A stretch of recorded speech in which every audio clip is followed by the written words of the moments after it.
Today we're going to do a video of the grease points on the Trackless MT7.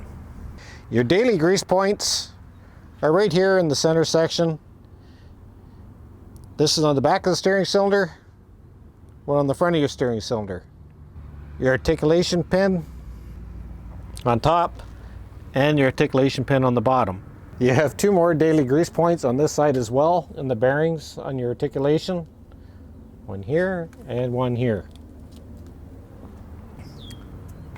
We have on your articulation bearing once a week, you have 3 grease fittings on it and one going to the carrier bearing inside right here, which is once a week every 50 hours. All your universal joints are once a week.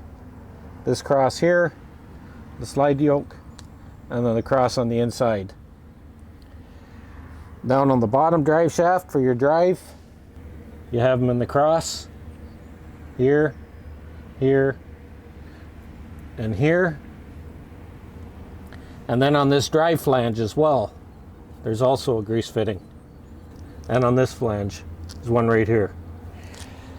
On the rear drive shaft, you only have one in here on the drive flange. The U-joints in the back are greaseless. Right on the end caps back here, there's 2 more grease fittings on the drive shaft and one on the drive flange. And they're all 3 are in line. You can use a 15/16 socket on your alternator to roll the engine over to get them so they're pointing to this side, so it's a little easier. Grease fittings on the driveline brake on the front drive shaft are in the end caps. Both end caps of the PTO shaft and on the driveline itself. One here and one in here.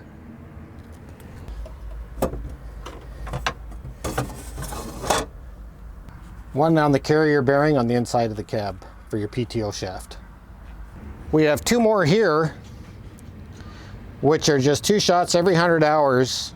This one goes to the top of your bell housing on your PTO clutch. This goes to the bottom of your bell housing on your twin disc PTO clutch.